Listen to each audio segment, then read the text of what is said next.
그리고 이제 시작하기 전에 먼저 말씀드리면, 뭐 제가 이제 통독할 때도 말씀드리고, 오십시오나 뭐 이렇게 강의할 때도 말씀드리지만, 가능하시다면 화면을 켜주시면 좋습니다.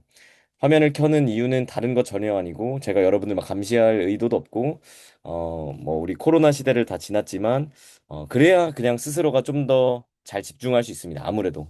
화면이 켜져 있어야 조금 더 집중합니다. 어차피 여기 들어오셔서 같은 시간을 보낸다면, 좀 더 밀도 있게 조금 더 많이 얻어가시려면 가능하다면 화면 켜주시면 더 도움이 될 거라고 믿기 때문에 가능하다면 뭐 여러분 얼굴 안 나와도 되지만 화면 켜놓으면 도움이 된다 무조건. 자, 그렇게 이제 시작하도록 하겠습니다. 이제 오십쇼 먼저 설명드리면, 오십쇼 같은 경우는 어떤 거냐? 이제 조혜련 집사님이 아마 오십쇼를 보셨을 겁니다. 그냥 따라해서 만든 거고요.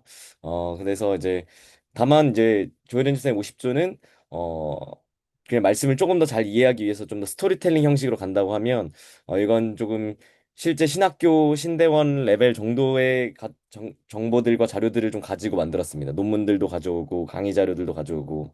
그래서 실제로 원래 적혔던 원어의 의미들, 이때 2000년 전 당시에서 이 단어가 어떻게 쓰였는지, 어떤 의미인지를 먼저 파악하려고 합니다. 근데 여러분들이 질문하실 수 있어요. 왜 그걸 굳이 해야 되나? 그렇게까지 내가 헬라어를 왜 알아야 되나? 뭐 이럴 수 있습니다. 근데 제가 여러분께 헬라어를 알아야 된다는 건 아니고, 제가 설명을 해드릴 건데, 그 이유들은, 여러분 제가 저희 M&M에서 큐티 세미나 할 때도 말씀드렸지만, 그 어떤 말씀을 이해할 때 이 말씀이 원래 가지고 있던 의미가 있습니다. 근데 그거를 무시한 채 그냥 하나님이 오늘 나에게 하시는 말씀이라고 받아들이면 위험하게 해석할 여지들이 있습니다. 그래서 원래 2000년 전에 이 단어가 어떻게 쓰였던 단어였고, 그럼 원래 2000년 전에 이 바울이 이 글을 쓸 때 어떤 의미로 어떤 말을 하고 싶었던 것인가를 알고, 그래서 1차적인 의미들을 먼저 알고, 그러면 그 의미가 이거니까, 그러면 나에게 어떻게 적용할 수 있는가를 알아가는 것이 훨씬 더 중요하다라는 사실을 여러분께 한 번 더 말씀드립니다. 자, 그러면 이런 것들 염두에 두고 바로 시작하도록 하겠습니다. 내용이 매우 많기 때문에, 네, 여러분 즐겁게 한번 재밌게 보시면서 따라와 주시면 되겠고, 또 방금 들어오신 분들이 계신데, 네, 가능하신 분들은 화면 켜주시면 스스로 집중하는데 좀 더 도움이 될 것 같습니다. 자, 빌립보의 위치가 어딜까요? 빌립보 여기 지중해에 있는데, 지중해 안에 있는, 네, 지중해에서 빌립보가 여기 있습니다. 잠시만요. 마우스가, 네. 빌립보가 지금 여기 보이시는 위치에 있고, 마게도냐가 있고, 빌립보가 그 바울이 2차 선교 여행을 하면서 이 경로에서 바울이 최초로 해외 이방 지역에 최초로 개척한 교회가 바로 빌립보 교회입니다. 그리고 여기 보이시는 이름들이 보이죠?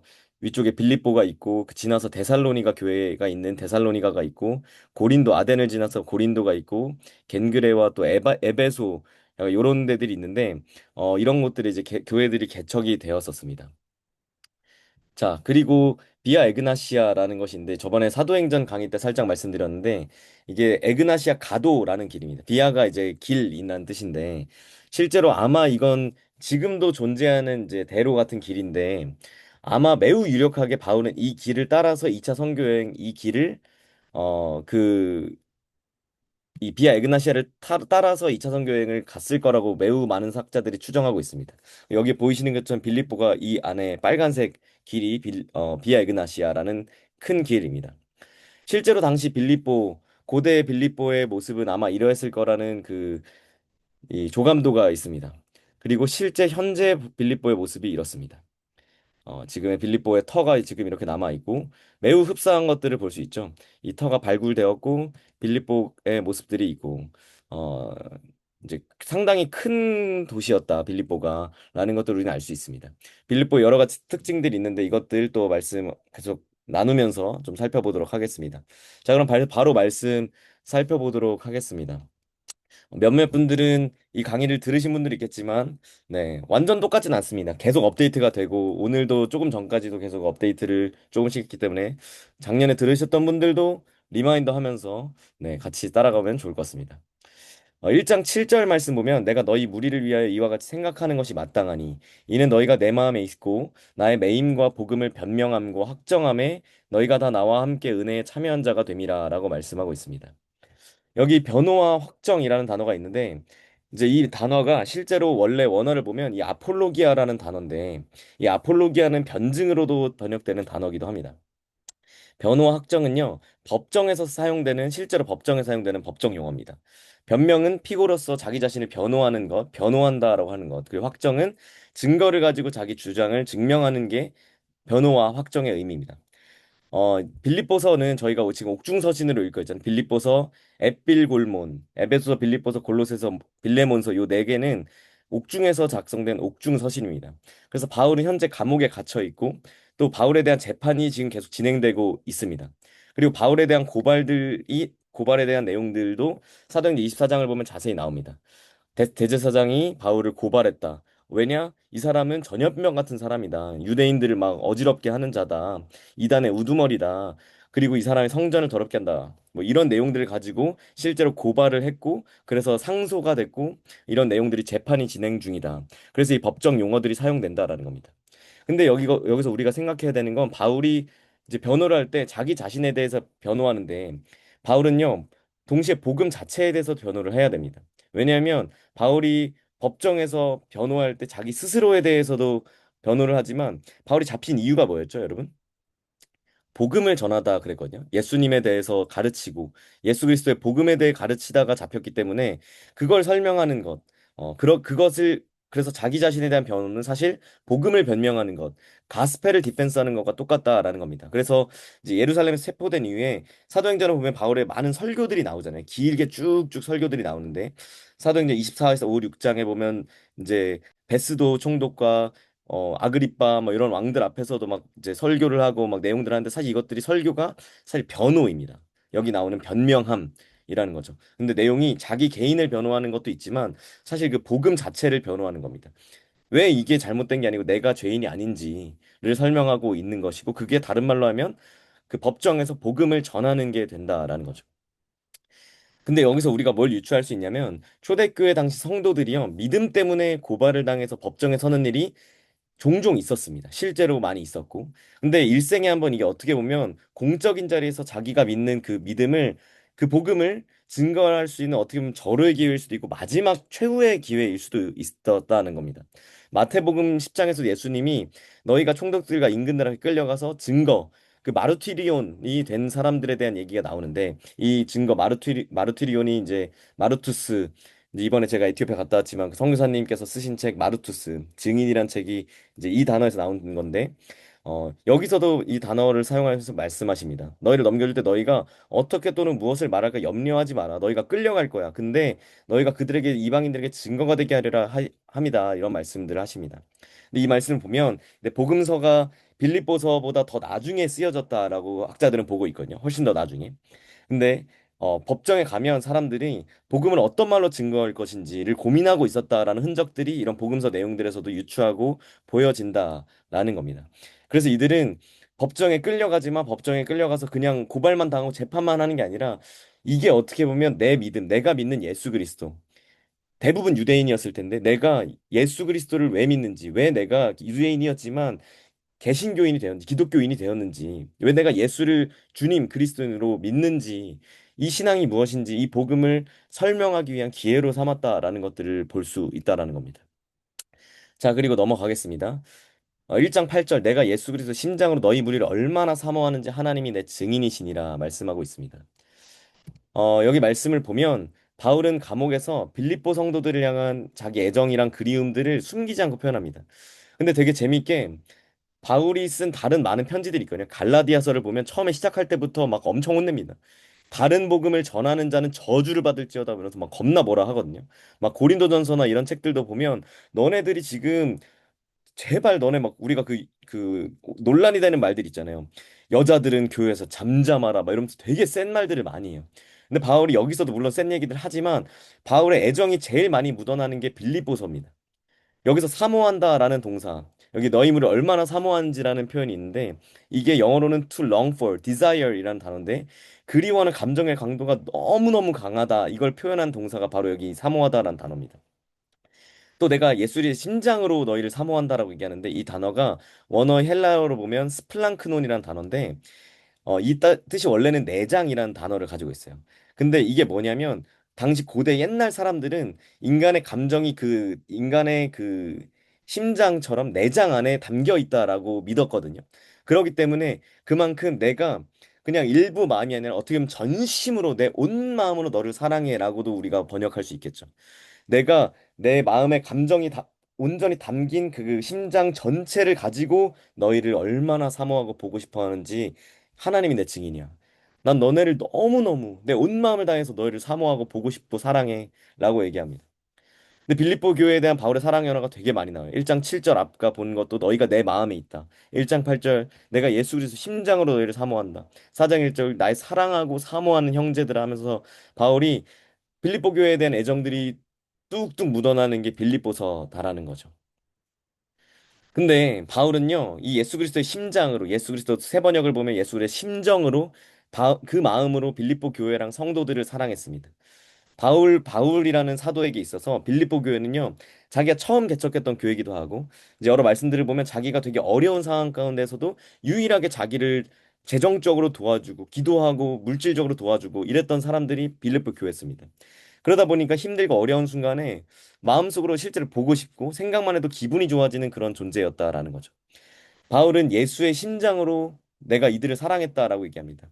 근데 우리가 고민해봐야 될 거, 여기 순장님들 많이 계신데, 뭐 순장님들 아니라도 지금 이 시간에 여기까지 들어오신 분들은, 뭐 죄송한 말씀이지만 예수쟁이 각각 근접한 분들이라고 저는 믿는데, 근데 우리에게 우리가 사랑을 전해야 될 많은 순원들이 있기도 하고, 동역자들이 있기도 합니다. 근데 우리에게 진짜 예수의 사랑이 있는지를 오늘 강의를 통해서 여러 과정들을 통해서 좀 돌아보면 좋겠습니다. 많은 우리가 맡은 양들이 있는데 내가 양인 줄 알고 막 길렀는데 보니까 갑자기 염소가 돼가지고 와가지고 뿔로 날 들이받을 때가 있어. 근데 그때 나는 바울처럼 이들을 사랑하느냐 예수의 심장으로 예수님 어떤 분인지 여러분 아시잖아요. 배신해도 베드로가 배신해도 그냥 그저 찾아가셔서 내가 나를 사랑하느냐 내 양을 먹이라 받아주시고 자기를 공격하는 사람들에게도 그들에게 여전히 기회를 주시고 심지어 강도에게까지 마지막까지 기회를 주셨던 분이 예수님인데 우리는 하나님 맡겨주신 이 양들을 어떻게 대하고 있는지, 그냥 염소처럼 대하고 있는지, 정말 예수의 사랑으로 심장으로 사랑하고 있는지, 이건 뭐 저 스스로에게도 하는 말이기도 합니다. 제가 M&M에서 또 SNS에서 여러분들을 만나고 있지만, 나는 진짜 여러분들을 진짜 예수의 심장으로 그리스도의 심장으로 사랑하는가? 사실 바울의 모습들을 보면 부끄러운 모습들이 너무너무 많다라는 겁니다. 자, 그리고 좀 넘어가겠습니다. 10절, 너희로 지극히 선한 것을 분별하고 또 진실하여 허물 없이 그리스도의 날까지 이르고라고 얘기하고 있습니다. 여기 지극히 선한 것, 이 말을 제가 이제 지난주였죠. 지난주 LTC, 리더십 대상 LTC에서 이걸 나누고 여러분 순모임에서 이게 순장님들이 나눠주셨는지 어떤지 제가 모르겠습니다. 근데 어쨌든 이걸 한 번 더 말씀을 드리면 지극히 선한 것이라는 단어가 영어로 번역하면 things that really matter. 진짜 중요하고 핵심적인 것들이란 뜻입니다. 바울은 내가 너네한테 원하는 게 있는데 뭐냐면 너네들이 뭐가 진짜 중요하고 핵심인지를 잘 분별하기를 원해라고 얘기합니다. 빌립보 교회 안에 이 편지를 보면 외부로부터 들어와서 잘못된 가르침을 가르치는 사람들이 있어요. 뭐 이제 빌립보 대표적으로 3장 2절에 나오는 행악하는 사람들, 손할래당 막 이런 사람들이 있거든요. 근데 뭐 빌립보뿐만 아니라 당시 여러 교회들의 문제들이 많았습니다. 갈라디아 교회도 그렇고 고린도도 그렇고 문제들이 많았습니다. 근데 빌립보 성도들이 너네가 어떻게 보면 일종의 재판관 역할을 잘해야 된다. 그리고 너네들은 자기의 그 예수 그리스도의 복음, 그 바울이 가르치는 그 복음과 또 그 잘못된 가르침을 가르치는 그들 사이에서 뭐가 진짜고 가짜인지 잘 분별해내야 된다라고 말하고 있다라는 겁니다. 여기 분별하다는 단어가 도키마조라는 단어입니다. 도키마조. 근데 이게 무슨 뜻이냐면 가짜와 진짜, 모조품과 진품, 짜가와 찐을 혼동하지 않고 정확히 잘 분별하고 구분해내는 걸 나타냅니다. 이 도키마조라는 단어가 언제 쓰이는 단어냐면 여러분 그 그 포도주 당시에 포도주를 많이 마셔요. 2000년 전에. 근데 포도주를 마시는데 요즘에도 술에 뭘 타죠? 장사할 때 돈 이윤을 많이 남기기 위해서 여러분 아시겠지만 술에 뭘 타는지 아시는 분 채팅창에 남겨주시면 네 여러분들의 평소 회식 장소에서의 여러분들의 모습을 유추할 수 있습니다. 선아님, 네 감사합니다. 네 농담이고 물, 음료수 맞습니다. 보통 그 술에다가 물 같은 걸 많이 타죠. 왜냐면 그래서 농도를 좀 낮춰서 더 많이 팔려고. 뭐 사이다, 네 사이다, 다른 술, 네 마음이 많이 어렵습니다. 여러분 제가 지금 폭탄주를 여쭤본 게 아닌데, 네 섞어 마시는데 술을, 네 지금 마음이 어렵지만 계속 가겠습니다. 농담이고. 근데 이렇게 실제로 말씀해 주신 것처럼 술에 물을 이렇게 타가지고 파는 거예요. 근데 그때 어떻게 했냐면 진짜 100% 포도주를 도키마조, 도키모스, 명사로 도키모스라고 합니다. 근데 헬라어에서는 어떤 단어 앞에다가 a를 붙이면 영어에서 어떤 단어 앞에 on을 붙이면 뭐가 되죠? 아니다, not이란 뜻이 되잖아요. 헬라어도 비슷합니다. 그 라틴어 계열이기 때문에 아를 붙이면 아니다, not이란 뜻이 됩니다. 그래서 도키모스 앞에 아가 붙어서 아도키모스가 되면 이거 가짜다. 이건 불순물이 섞인 거야. 포도주가 아니라 포도주에 물 섞인 거 가짜가 돼라는 얘기를 합니다.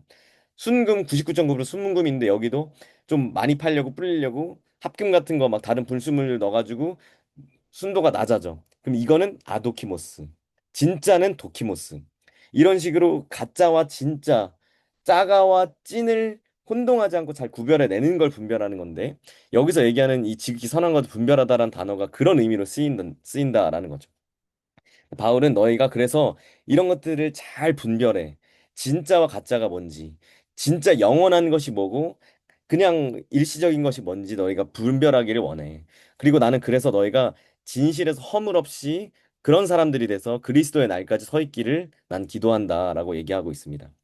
근데 여기서 진실하여로 번역된 단어는 에일리크리네스인데 이게 무슨 뜻이냐면 태양빛처럼 환하다라고 판단되는 그만큼 너무 밝다. 어둠이 아예 존재조차 안 하는 정도로 진실하기를 원하고 허물없이란 단어는 그 넘어지다는 단어에서 파생돼서 넘어지지 않는 그래서 너희가 진짜를 분별해서 진짜를 붙들고 순수하게 그 어둠 없이 진실 앞에 진리 앞에 나아가고 빛 앞에 나아가고 그래서 넘어지지 않는 자들이 되길 바란다. 그럼 10절의 의미를 다 풀어서 해석하면 그리스도의 날은 심판의 날이야. 그래서 너희가 태양처럼 밝은 존재로 어둠 없이 빛 앞에 있기를 바라고 다른 사람들을 넘어뜨리지 않고 너희도 또 넘어지지 않는 사람으로 서게 되기를 바란다. 진짜를 분별하고 진짜를 발견하면 너희가 그렇게 할 수 있다라고 바울은 설명하고 있는 거죠. 자, 12절 말씀입니다. 형제들아 내가 당한 일이 도리어 복음 전파의 진전이 된 줄을 너희가 알기를 원하노라. 빌립보 성도들이요. 바울이 지금 어디 있다 그랬죠? 빌립보서를 쓸 때 어디에 갇혔다? 채팅창에 남겨주시면 바울이 지금 편지를 쓰고 있는 곳은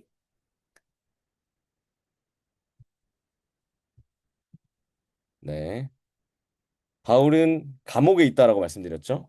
맞습니다. 승민님 감사합니다. 바울이 감옥에 갇혔다는 소식을 빌립보 성도들이 들었어요. 그러니까 이제 바울을 걱정하는 마음으로 그 빌립보 교회에 있던 에바브로디도라는 형제를 급히 바울에게 보내는 그 사역자를 급히 보냅니다. 근데 바울이 감옥에서 나 잘 있어라는 얘기보다 뭔 얘기를 하냐면 그걸 뛰어넘어서 내가 감옥에 갇혀 있는데 이걸 통해서 복음이 오히려 더 널리 퍼지게 되었다라는 얘기를 하고 있습니다. 어떻게 바울이 투옥된 게 복음이 저 진전되는 결과를 가져왔다라는 걸까? 이 13절 말씀에 보면 나오는데 나의 매임이 그리스도 안에서 모든 시위대 안과 그 밖에 모든 사람에게 나타났다라고 설명하고 있습니다. 이 말을 설명하면 풀어서 설명하면 내가 감옥에 갇힌 게 그리스도를 위한 것임이 온 시위대 친위대 안과 기타 모든 사람에게 나타났다라는 뜻이 됩니다.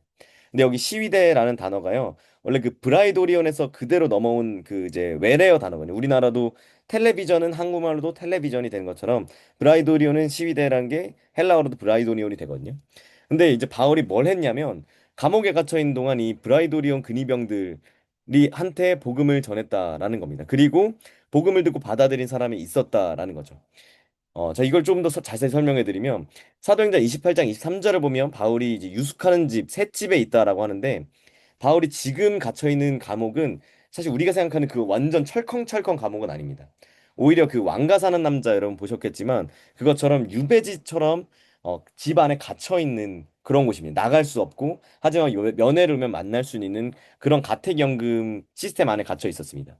물론 이제 바울이 나중에 또 투옥당하는데 이제 디모데후서를 쓸 때는 진짜 감옥 안에 철컹철컹인 상황이었죠.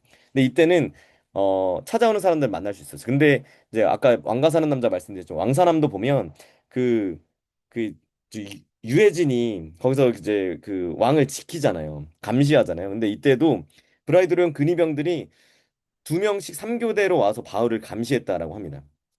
근데 6명이면 하루에 6명이 최소 오고 한 달 30일로 따지면 한 달이면 최소 몇 명을 만나죠? 대략 180명을 만나는 거예요. 근데 그러면 이들이 와서 한 8시간 있는데 바울이 이들 만나서 뭐 할까요? 막 갑자기 뭐 놀고 막 재밌는 얘기하고 이랬을까요? 바울은 항상 모든 상황들에서 어딜 가나 항상 복음을 전했던 사람이기 때문에 이 사람들은 계속 바울이 이들에게 복음을 전합니다. 근데 그랬을 때 이들 중에서 일부 사람들이 실제로 복음을 받아들이는 사람들이 있었다라는 거죠. 그리고 다른 자료들을 보면 실제로 그래서 나중에 바울이 로마에 가고 그 로마 그 황제의 집 안에 복음을 믿는 사람들이 이미 생겨나 있는데 그때 어떻게 이들이 있었는가? 바울이 이때 복음을 전한 사람들이 그런 식으로 복음이 흘러갔다라는 겁니다. 그래서 바울은 갇혀 있는 와중에도 가택 연금을 당한 감옥에 갇힌 상황 중에서도 복음을 전하는 그 열정이 식지를 않았던 사람이 바울이었다라는 것을 이 말씀을 통해서 우리는 볼 수 있고 그래서 여기 얘기하는 것처럼 내가 당한 일 그 바울이 감옥에 갇힌 게 오히려 복음 전파의 진전이 되는 걸 너희가 알기를 원해라고 바울은 설명하고 있다라는 거죠. 자, 그래서 형제 중 다수가 내 매임으로 말미암아 내가 감옥에 투옥된 걸로 말미암아 주 안에서 신뢰함으로 겁없이 하나님의 말씀을 더 담대히 전하게 됐다라고 얘기합니다. 여기 얘기하는 것처럼 성도들 중에 많은 사람들이요. 바울이 투옥됐는데도 불구하고 감옥에서 겁을 먹고 막 복음을 전하는 걸 중단하는 게 아니라 오히려 주님을 신뢰하고 용기를 내어 하나님의 말씀을 말하고 있는 것을 경험합니다. 목격합니다. 그러니까 자기들의 리더였고 우리의 목회자였던 우리 목사님이었던 바울이 투옥됐는데 복음 전하다가 그 감옥 안에서 복음을 계속 전하고 믿는 사람들이 늘어난다는 얘기를 들으니까 성도들도 여기 있는 토울마오 동사처럼 담대하게 용기를 내어서 그들도 더 용기를 내서 우리도 복음 전하자. 우리 바울 목사님, 우리 바울 선생님도 저렇게 복음 전하는데 우리도 복음 전합시다 하면서 성도들도 복음을 전했다라는 거죠. 실제로 그 우리도 일제강점기에 우리 장로교회 이제 자랑인 이제 주기철 목사님이 계십니다. 신사참배를 끝까지 거부하시다가 결국 이제 감옥에서 또 생을 마감하시고 순교하셨던 주기철 목사님이 있습니다. 주기철 목사님의 그 이제 뭐랄까요 좌우명이 일사각오. 내 한 번뿐인 인생 한 번 죽을 그 각오를 가지고 내가 이 복음을 전하며 나아간다라는 각오를 가지고 끝까지 이 신앙을 버리지 않았던 분이 우리 주길철 목사님이 이분 때문에 실제로 그 교회가 힘을 잃지 않고 계속해서 우리 목사님도 저렇게 버티시고 복음을 전하시고 우리도 계속 예배합시다. 우리도 계속 신앙을 지킵시다 하면서 모였던 것들이 우리 신앙 안에도 불과 100년도 안 된 시점 안에 이런 사건들이 우리나라에도 있었다라는 거죠. 바울은 지금 그 얘기를 하고 있는 겁니다. 내가 갇혔는데 그럼에도 불구하고 복음을 전하는 것들을 통해서 많은 성도들이 더 담대히 복음을 전하게 되었다라고 말하고 있습니다. 자, 이제 여기서 좀 여러 얘기들이 나오는데 근데 어떤 사람들은 이 빌립보 교회 안에 여러 사람들이 나눠져 있는데 어떤 사람들은 투기와 분쟁으로 근데 또 어떤 사람은 착한 뜻으로 그리스도를 전파한다라고 얘기합니다. 전자와 후자가 나뉘거든요. 근데 여기서 이제 앞에 전자에 나오는 사람들은 그 사랑으로 하는데 또 후자는 그 이제 나의 매임에 괴로움을 더하게 할 줄로 생각해서 복음을 전한다라고 얘기합니다. 근데 여기서 이게 뭐 설명이 많지만 이게 무슨 뜻이냐면 어떤 사람들은 진짜 선한 마음으로 바울과 같은 마음으로 복음을 전하기 위해서 복음을 전하는 거예요. 근데 어떤 사람들은 이게 어떤 마음인지 모르겠지만 그 바울이 갇혀 있는데 야 바울을 더 힘들게 하자. 우리 그러면서 시기하고 경쟁하는 마음으로 복음을 막 전하는 거예요. 어떻게 보면 자기 세를 불리기 위해서 자기 자기 제자들을 늘리기 위해서 막 복음을 전했다라는 거죠. 근데 일반적인 관점에서 이렇게 보면 바울 입장에서 화가 나야 될 것 같은데 아니 어떻게 복음을 전하는데 그런 마음으로 복음을 전할 수 있냐 도대체 너네 그건 선하지가 않아 이렇게 얘기해야 될 것 같은데 바울은 뭐라고 하냐면 나는 무슨 방도로 하든지 18절 말씀처럼 전파되는 것은 그래도 어쨌든 그리스도니까 나는 기뻐하고 또 기뻐할 거야. 오히려 좋아라고 바울은 얘기하고 있다라는 겁니다. 아마 이 바울의 경쟁자들이라고 하는 여기 노란색으로 돼 있는 이 사람들은 그리스도께서도 승리하셨으니까 예수의 제자들도 승리하는 삶을 살아야 돼. 근데 바울의 인생을 봤을 때 바울이 승리하는 모습처럼 보였나요? 바울은요, 맨날 두드려 맞고, 고난 당하고, 병 가지고 병약하고, 무력하고, 뭐, 진짜 세상적인 관점으로 보면 일단 별로였던 거예요. 여러 모습에서. 가난하고 맨날 굶주리고 막 이랬다 보니까 형편없어 보였던 거죠. 그러다 보니까 이런 사람들이 뭐라고 공격했냐면, 야, 예수님 승리하신 저 모습이 승리와 가까워? 완전 약해 빠졌잖아. 야, 저거는 사도가 아니야. 저런 게 무슨 제자고 사도냐. 저거는 가짜라니까? 이러면서 엄청 공격하는 사람들이 있었다는 거죠. 근데 그런 사람들에 대해서도 그럼에도 그들이 나를 이기고 싶은 마음으로라도 복음을 전하니까 나는 괜찮다. 오히려 좋아. 전파되는 게 그리스도라면 나는 그것만으로도 괜찮다라고 오히려 바울은 얘기하고 있는 거죠. 여러분, 우리에게 이런 마음이 있습니까? 어, 나를 적대시하는 사람들, 나를 공격하는 사람들을 우리는 많이 만나요. 사회에서도 만나고, 회사에서도 만나고, 심지어 교회 안에서도 만납니다. 근데 여러분, 여기서 이제 제가 무슨 마음이 들었냐면, 여러분, 그 우리가 갈라디아서 2장 10절 우리가 너무 좋아하는 말씀, 내가 그리스도와 함께 십자가에 못 박혔나니, 그런즉 이제는 내가 사는 것 아니 오직 내 안에 그리스도께서 사시는 것이래 말씀은 하는데, 이게 우리 말씀이 우리에게 실제가 안 되는 것 같다는 거예요. 저에게도. 죽은 사람의 귀에 아무리 욕을 해도 타격감이 있습니까? 타격을 안 받아요. 죽었으니까. 근데 우리가 안 죽어 있는 거예요. 내가 기분이 상해. 좀만 뭐 좀 안 좋게 얘기하면 화가 나. 열받아. 여러분 진짜 내 스스로 나 죄인이라고 여긴다면 누가 와서 너 죄인이야라고 하면 아멘. 맞아. 정확해. 이렇게 해야 되는 거 아닙니까? 근데 어떻게 합니까? 나는 막 기도할 때 어디 뭐 대표 기도할 때는 주님 죄인 된 우리를 구원해 주셔서 감사합니다 하는데 누가 옆에서 야 죄인아 쿡 찌르면 바로 열받죠. 야씨 그 죄인이라는 단어 나만 쓸 수 있어. 너가 나한테 쓴 단어 아니야. 이렇게 열받아 버린 게 우리의 모습이다라는 겁니다. 우리는 죽지 않았기 때문에 혹시 이런 마음이 있는 것 아니냐라는 것들을 우리가 좀 생각해 볼 필요가 있습니다. 바울은 이런 사람들에게도 불구하고 그리스도가 전파된다면 자기는 뭐든 다 괜찮다라는 마음을 품었던 게 오히려 바울의 모습이었다라는 거죠. 1장 20절 말씀. 나의 간절한 기대와 소망을 따라 아무 일에든지 부끄러워하지 않고 지금도 전과 같이 온전히 담대하여 살든지 죽든지 내 몸에서 그리스도가 존귀하게 되게 하려 하나니 이는 내게 사는 것이 그리스도니 죽는 것도 유익함이니라. 우리가 너무 잘 아는 말씀이기도 하죠. 그리스도가 존귀하게 되게 하려 한다라는 말은요. 어떤 재판의 결과가 있는데 그리스도를 존귀하게 되는 결과가 될 걸 안다라는 말입니다. 다른 말로 하면 이 땅에서 바울은요. 오직 그리스도 예수님이 자기 몸, 다른 말로 하면 자기 삶의 모든 것을 통해서 주님이 영광스럽게 되기를 모든 영광을 받으시기를 소망한다라고 얘기합니다. 바울은 예수를 만난 이후에 그리스도인이 된 이후에 바울의 모든 게 다 예수 중심으로 예수 센터로 전환됩니다. 삶의 목표도 예수, 삶의 표준도 예수, 삶의 기준도 그리스도가 된 게 바울의 모습이었다는 거죠. 그러니까 앞에서 얘기했던 이런 게 된다는 거예요. 사람들이 나를 공격해서 난 진짜로 말로만 하는 괜찮아. 왜냐? 나는 내가 죽든지 살든지 내 안에서 예수님만 영광 받으면 그게 다니까. 내 삶의 목적이 그거야. 나 영광 받으려고 사는 거 아니라고. 바울이 계속 그 얘기하는 겁니다. 지금도 전과 같이라는 말은 남은 인생 지금까지 동일한 방식으로 그리스도를 위해 살아야 되고 온전히 담대하여 그렇게 해야 된다는 말은 아까 처음에 얘기했지만 공개석상 재판정이는 사람들이 나를 보는 그곳에서 숨기지 않고 용기를 내어서 복음을 말해야 된다. 그리고 마지막 3번 살든지 죽든지 내 몸에서 그리스도가 존귀하게 되려 한다라는 말은 바울은요 감옥에 있는데 내가 죽을 수도 있다라는 걸 염두에 두고 알고 있었어요.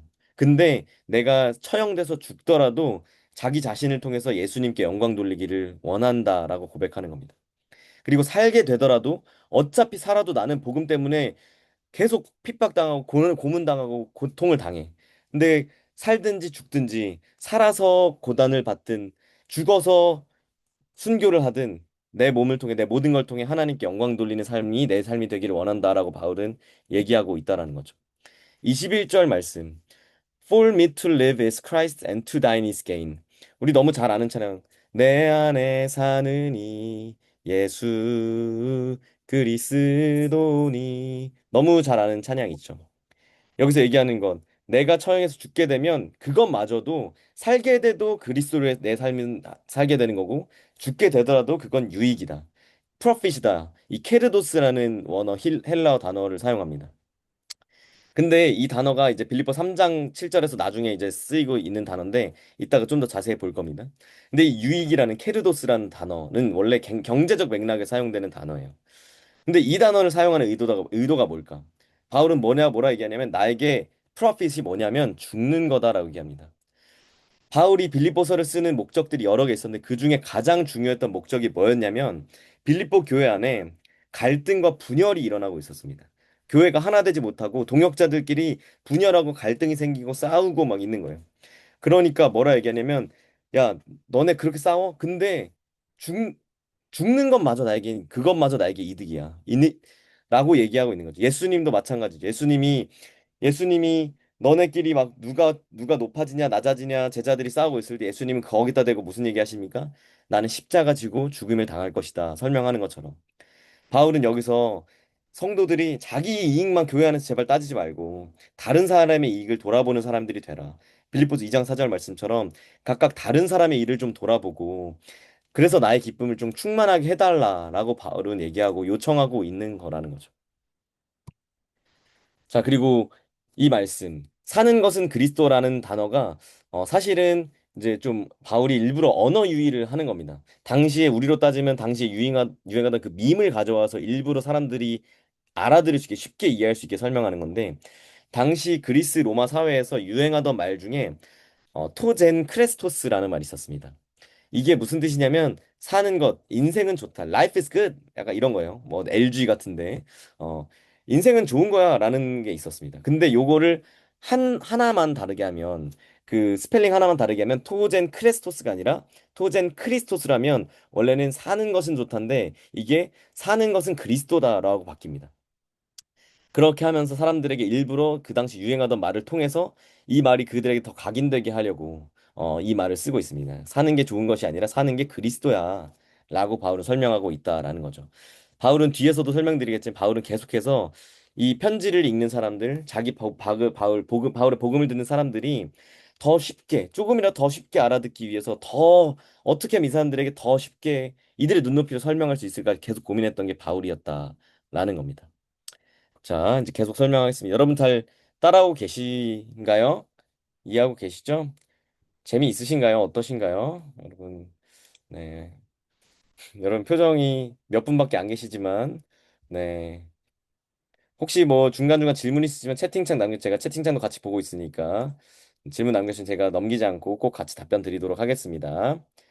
자, 26절 말씀입니다. 빌립보서 2장 26절. 내가 다시 너희와 같이 있으므로 그리스도 예수 안에서 너희 자랑이 나로 말미암아 풍성하게 하려 함이다. 라고 얘기합니다. 여기서 이제 여기 뭐 많은 것들이 있는데 어, 이건 길게 설명하진 않겠습니다. 근데 그리스도 예수 안에서 자랑한다. 라고 얘기하는데 사실 이제 이게 그 예수 안에서라고 할 때 여러분 그 영어로 뭐뭐 안이라고 할 때 어떻게 설명하죠? 어떻게 쓰죠? 전치사? in을 쓰죠, 보통. in.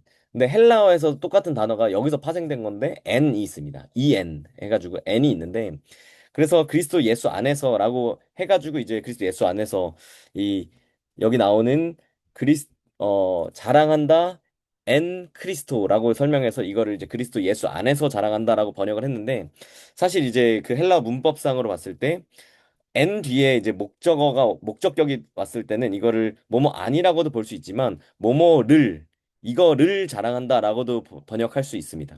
그래서 실제로 이 단어들 이제 고린도전서에 나오는 주 안에서 자랑하라라는 문장이 가장 최근에 번역본인 이제 새한글 성경 재작년에 나온 새한글 성경에서 번역된 게 자랑하는 사람은 주님을 자랑해야 한다로 실제로 번역이 최근 버전에서 바뀌기도 했습니다.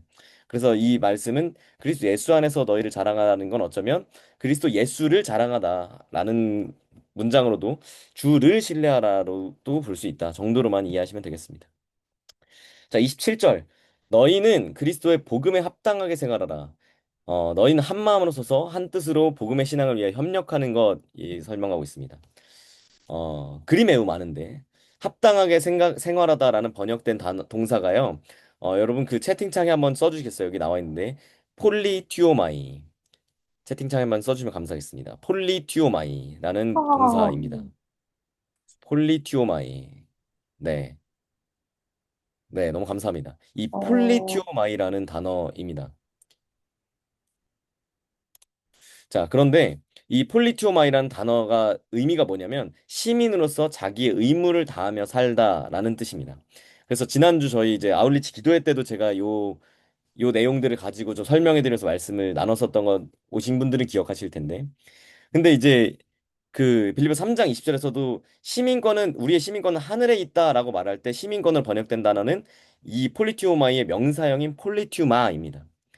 근데 폴리티오마이는 무슨 뜻이냐면 자기가 소속된 폴리티마, 이 폴리티마라는 단어는 자기 속한 그 도시 국가를 의미하거든요. 그래서 우리 시민권은 하늘에 있다라고 하지만 사실 나의 나라는 하늘에 있다라고 번역하는 게 좀 더 맞을 수 있다라는 거죠. 그래서 폴리티오마이라는 단어는 복음에 합당하게 생활하는 말은 자기가 소속된 그 나라, 자기의 폴리티마에 충성을 다하고 그 폴리티마에서 살아가는 사람으로서 자기 의무를 다하며 살아간다라는 뜻을 갖고 있습니다. 실제로 이 단어가 이제 에베소 2장에서 쓰이는 이스라엘 나라라고 할 때도 이 폴리티마라는 단어가 사용이 됩니다. 근데 유대인들은 당시 디아스포라 유대인들이 많았는데 이민을 가서 사는 도시가 있을 거잖아요. 근데 거기보다 자기의 원래 폴리티마인 예루살렘이라는 도시에 더 큰 충성을 바쳤고 이방 도시 시민권보다 자기의 유대인이라는 사실을 더 자랑스럽게 생각했던 사람들이 유대인이었고 실제로 지금도 많이 그렇죠. 유대인들이 전 세계에 많이 흩어져 살지만 그 사람들은 언제든 이스라엘 전쟁 나면 자긴 귀국해서 유대인으로 싸우겠다는 사람이 굉장히 많거든요. 근데 이런 상황 가운데서 바울은 이런 상황을 염두에 둔 상황에서 그 시민권 너희의 나라, 너희가 진짜 속한 나라는 사실 하늘에 있어. 우리가 진짜 속해 살아가는 나라는 우린 이 땅, 이 100년 살아가는 이 땅이 진짜인 것 같지. 영원한 것 같지. 하지만 너희가 진짜 충성을 다해야 하는 나라는 사실은 저 하늘 나라라고. 너희가 예수를 만났어? 정말 경험했어? 그래서 진짜 그리스도이냐? 그러면 너희는 여기 시민이 아니야. 너희의 나라는 여기 나라가 아니야. 뭐 로마, 예루살렘, 이스라엘 여기가 아니라고. 빌립보 뭐 이런 데가 아니야. 하늘 천국이 너희 나라라는 거야. 그래서 너희가 그 복음에 합당하게, 그 나라에 합당하게 생활해야 한다라고 벌은 지금 설명하고 있는 겁니다. 당 상황에서 사람들이 야 너 폴리티마가 어디야? 라고 이제 헬라어로 물어보잖아요. 그러면 당연하지만 나 예루살렘, 나 로마, 나 빌립보인데 뭐 이렇게 얘기해요. 근데 바울은 이들에게 뭐라 얘기하냐? 아니 너희가 그리스도를 믿는다면 너희들의 폴리티마는 거기가 아니라 하늘에 있는 예루살렘이 너희의 예, 그 폴리티마다. 그러니까 너희는 그 도시를 위해 충성을 다해 살아라라고 말합니다. 당시 빌립보라는 도시가 아까 사진도 봤지만 빌립보라는 도시가 당시에 굉장히 큰 도시였고 우상이 매우 매우 많은 도시였어요. 그래서 사람들이 우상 숭배하는 위험에도 유혹에도 많이 많이 빠지고 있었는데 근데 너희는 거기 말고 하늘을 바라보며 하늘 시민으로서 살아라라고 말하고 있는 거라는 거죠.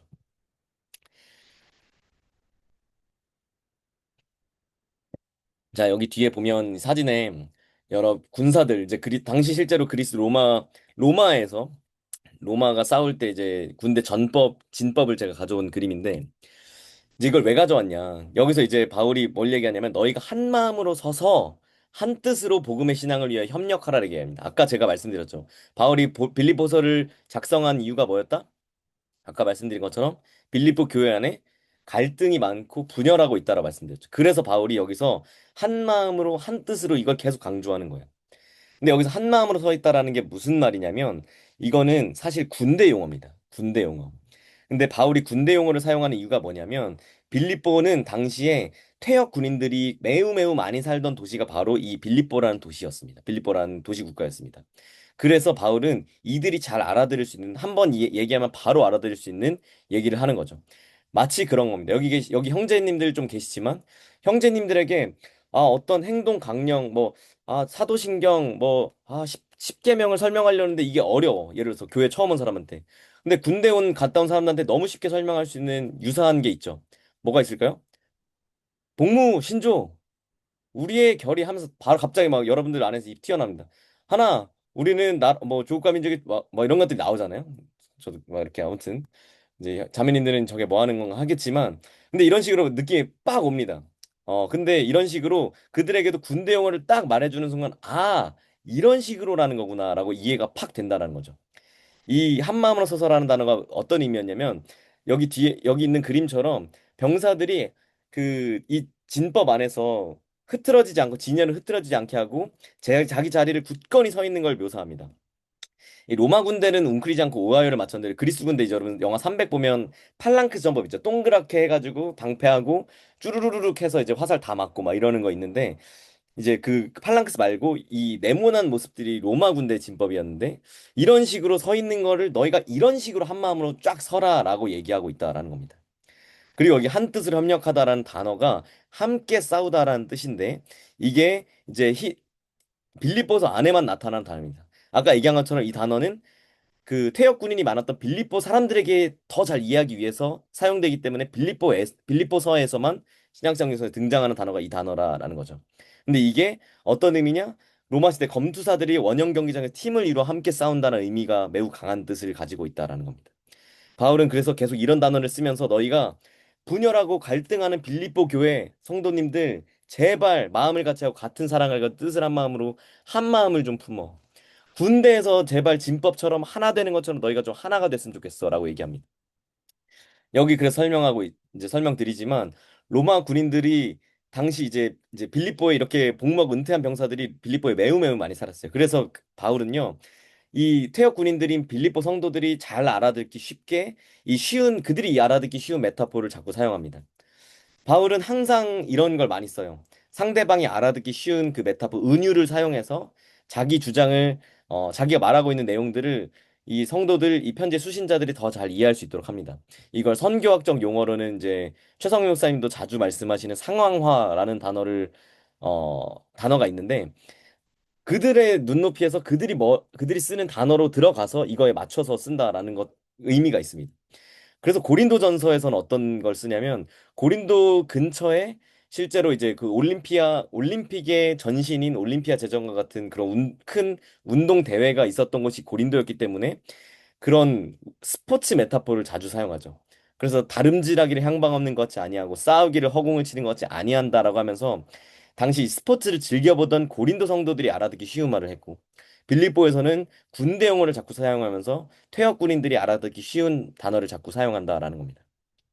근데 여기서 조금 여러분들께 생각할 거리를 좀 던져드리고 싶은데 여러분 우리가 예수 믿는 사람이고 우리의 사명은 예수를 전하는 것, 이 복음을 전하는 것인 줄 믿습니다. 아멘이신가요, 여러분? 정말 전 그렇다고 믿습니다. 제가 뭐 지난주에도 저희 그 아울리치 기도회에서도 설명드렸지만 설교했지만 저희의 본업은 직장이 아니라 사실 복음 전하는 선교사가 우리의 본업인 줄 믿습니다. 근데 우리가 복음을 전할 때 여러분 우리가 그 복음을 믿지 않는 그들의 눈높이로 전합니까? 아니면 그냥 교회 안에서 우리만 알아듣기 편한 용어로만 남발하면서 쓰고 있습니까? 교회 안에서도 마찬가지예요. 우리가 누군가랑 얘기할 때 그들의 눈높이를 낮춰주고 설명하려고 합니까? 예수님이 그랬던 것처럼 또 바울이 그러고 있는 것처럼 그런 성육신하신 예수님의 모습이 있습니까? 아니면 그런 거 상관없이 나는 그냥 내가 하는 말 하고 못 알아들으면 그냥 얘기합니까? 저희가 그 프로젝트 워십에 대해서도 막 제가 설명드리면서 그 얘기를 했지만 교회를 아예 처음 온 사람들 입장에서 너무 어색하기 때문에 그들의 문화를 가지고 조금 활용해서 조금 더 그들이 들어오기 편한 문턱을 낮춰주는 노력들이 필요할 수도 있다. 어쩌면 이게 바울이 얘기하고 있는 이 상황화, 이런 메타포를 사용하는 노력들이 그런 일환일 수 있다라는 것들이죠. 우리가 복음을 전할 때 사람들을 만날 때 우리의 모습은 어떤지, 이기적인 모습은 아닌지, 그리고 너희가 못 알아듣는 거에 얘기하는 건 아닌지. 저는 이제 이걸 보면서 그런 생각이 드는데 여러분 그런 얘기 하잖아요. 막 안 믿는 친구들한테 막 그런 얘기 복음 전하거나 할 때 막 답답해하면서 아 근데 네가 말씀 좀 읽어봐. 그럼 진짜 너도 알게 될 걸? 막 이래요. 근데 여러분 여기 계신 여러분 우리도 말씀 잘 안 읽고 빌립보서 옥중서신 통독하자 그래도 막 다 튕겨서 나가고 막 중간에 다 중독 포기하는데 안 믿는 사람들 말씀 어떻게 읽습니까? 어. 안 믿는 사람한테 말씀 읽으라 하지 말고 물론 읽어야 된다. 권장해 줄 수 있죠. 권유해 주고 추천해 줄 수 있죠. 하지만 그들의 눈높이에서 어렵다는 거, 우리도 어려운 걸 강요하지 말고 우리가 그들의 눈높이로 낮아지는 노력들도 필요할 수 있다라는 생각들을 좀 해보면 좋겠습니다. 자, 여기서 근데 복음에 합당하게 생활하는 것도 한마음이 되는 것 무슨 상관이 있습니까? 왜 한마음 한뜻으로 서는 것, 이게 왜 복음에 합당하게 생활하는 것입니까? 왜일까요? 그럼 복음이 뭐죠? 복음이 뭐죠? 나 같은 죄인을 위해 예수님께서 죽으시고 부활하셔서 우리도 살 수 있는 길이 생겼다라는 것, 그 기쁜 소식 아닙니까? 근데 여러분, 복음은요, 나에게만 주신 복음이 아니라 모든 사람을 위한, 모든 인류를 위한 총체적 복음인 거예요. 근데 우리는요, 복음을 생각할 때 어떤 착오를 자꾸 범하냐면, 나랑 하나님만 생각해요. 물론 복음이 1대1의 관계에서 제일 중요한 거 맞습니다. 근데 여러분, 우리가 자꾸 교회 안에서 하나 되지 못하는 이유 중에 가장 큰 게 무엇입니까? 그렇게 말로는 안 하지만 예수님이 나만 위해 죽었다고 생각하는 거예요. 예수님이 저 사람 위해서 죽었다라고 생각이 잘 안 드는 거예요. 근데 여러분, 우리가 생각해야 되는 건요, 저 사람을 위해서 예수님 죽으신 거예요. 나를 위해서도 죽으셨지만. 예수님이 나를 죽기까지 사랑하셨다고? 그럼 저 사람을 위해서, 내 마음에 안 드는 저 사람을 예수님은 그 사람도 똑같이 죽기까지 사랑하셨다는 겁니다. 복음에 합당하게 생활하는 것의 의미 중에 하나는요, 복음이 모두를 위한 것이기 때문에 예수께서 죽기까지 사랑하신 내 옆에 전우 역시 너 역시 사랑해야 된다라는 의미라는 거죠. 지금 바울은 계속해서 너희가 하나 되지 못하고 분열하는 교회인 빌립보, 제발 사랑해라. 제발, 복음은 너만 위한 게 아니라 모두를 위한 거니까. 네 옆에 네 마음에 안 드는 사람, 그 사람을 위한 것도 이 복음이니까 하나 되어라라고 계속 촉구하고 있다라는 겁니다. 자, 그리스도를 위하여 너희에게 은혜를 주신 것, 29절 말씀. 그를 믿을 뿐 아니라 또한 그를 위하여 고난도 받게 하려 하심이라 라는 말씀이 있습니다. 그럼 그리스도가 우리에게 은혜를 주심으로 우리는 믿고 구원받을 뿐만 아니라 또 우리는 고난도 받게 돼 있는 줄 믿습니다. 여러분, 고난은 선택이 아니라 필수입니다. 우리 채팅창에 한 번만 써볼까요? 고난은 선택이 아니라 필수다. 고난은 선택이 아니라 필수다. 자기 영혼에게 선포하듯 한번 적어주시면 감사하겠습니다. 고난은 선택이 아니라 필수다. 여러분, 죄송한 말씀이지만 여기 계신 모든 분들, 고난은요 선택이 아니라 필수인 줄 믿습니다. 오늘 큐티 말씀 시편 116편 말씀도 얘기하지만 죽을 것 같은 위기들이 믿는 사람들은 찾아와요. 어려움이 닥쳐요. 왜 그런지 모르겠어. 근데 여러분, 욥기 말씀을 보면 하나님은요 이거의 원인을 자꾸 파헤치는데 중점을 두시지 않고 이거에 대한 반응을 자꾸 요구하세요. 이게 왜 닥쳤는지 물어보는 게 중요한 게 아니라 이거에 대한 너의 반응은 어떻냐는 거를 계속 얘기합니다. 바울은 복음을 전할 때 계속해서 얘기합니다.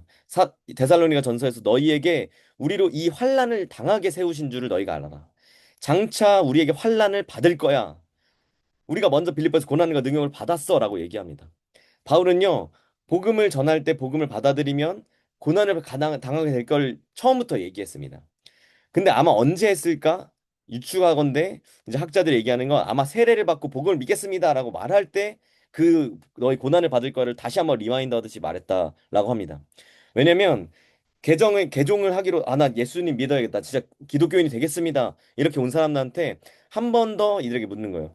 근데 너 예수 믿게 되면 너한테 고난이 100% 찾아올 거야. 너 그래도 믿을 거야? 너 그래도 세례 받을 거야? 고민해봐. 근데 진짜 그래도 세례 받고 예수 믿겠다고 하는 경우에만 바울이 세례를 줬다라는 겁니다. 이 말씀을 세번역에서는 어떻게 표현하냐면 그리스도를 위하여 고난을 받는 특권도 주셨습니다라고 얘기합니다. 여러분, 우리에게 동의가 되지 않을 수 있겠지만 그리스도를 위하여 고난을 받는 것 또한 특권인 줄 믿습니다. 왜냐하면 이것이 우리를 위한 것이 아니라 그리스도를 위한 것이기 때문에. 어, 또 넘어가도록 하겠습니다. 이제 빌립보서 2장으로 넘어갑니다. 여러분 표정이 도대체 이렇게 해서 언제 끝나나라고 보시고 계신 것 같은데, 네, 좀 빨리 가보겠습니다. 어, 자, 여기서 이제 계속 강조하죠. 2절에서 한 마음을 품어라. 3절에서 겸손한 마음으로 각각 자기보다 남을 낮게 여겨라. 뭐 이런 말기들 합니다. 계속 얘기합니다. 같은 마음을 품어 2절에 나오는 것처럼 같은 사랑을 가져 또 뜻을 앞에 한 마음을 품어 한 가지 일을 생각해라고 얘기합니다. 계속 말씀드렸죠. 빌립보서를 쓴 가장 큰 이유 분열과 갈등의 문제. 빌립보 안에 있었던. 근데 다른 사람을 같게 여기라는 것도 아니고 나보다 낮게 여기라고 바울은 얘기하고 있습니다. 여러분, 그 빌립보 교회는요, 여성 리더십들이 많은 교회였어요. 근데 당시 2000년 전에 여성들의 권위가 어땠을까요? 바닥이었습니다. 인권이 존재하지 않았어요. 여성들은 무시받는 존재였습니다. 근데 그런 데서 나도 인정하지 못하는 사람조차 나보다 낮게 여기라고 얘기하고, 유오디아가 순대가 서로 하나 되지 못하는데 이들에게 저 사람을 너보다 낮게 여겨, 제발이라고 설명하고 있습니다. 여러분 아는 것처럼 당신은 계급 사회였는데 이런 상황에서 나보다 남을 낮게 여기라고 얘기하는 건요. 이 안에 노예도 있었고 지위가 높은 사람도 있고 낮은 사람도 있었는데 그 안에서 그렇게 해라라고 하는 건요. 너무너무 어려운 거예요. 우리 입장에서 그냥 다른 사람을 너보다 낮게 여기세요라고 얘기하는 정도가 아니라 여러분 우리가 만약에 지금 조선시대인데 내가 양반이고 상전인데 여기 노비가 같이 있는데 나보다 남을 낮게 여기라고 얘기하는 게요. 이거 얼마나 어렵습니까? 이 말씀 의도적으로 배제하고 싶지 않을까요? 근데 바울은 그런 사람들에게 이 편지를 써서 직접 읽어라 너희끼리 이렇게 얘기하고 있다라는 거죠. 바울은 그런 얘기를 빌레몬서에서 얘기합니다. 노예였던 사람을 보내면서 빌레몬에게 보내면서 이 오네시모를 종이상으로 곧 사랑받는 형제로 둘 자다라고 얘기할 정도로 얘기하고 있습니다. 자, 그리고 2장 5절에 너희 안에 이 마음을 품으나 곧 그리스도 예수의 마음이다라고 설명합니다. 이런 태도를 가져라. 이런 애티튜드를 가져라라고 번역하는 게 더 좋은 번역인데 여기서 아까 얘기한 것처럼 같은 마음을 품지 못하는 유오디아와 순두계 이런 두 집단이 대립하고 있는 가운데 얘기하고 있습니다. 자, 가보겠습니다.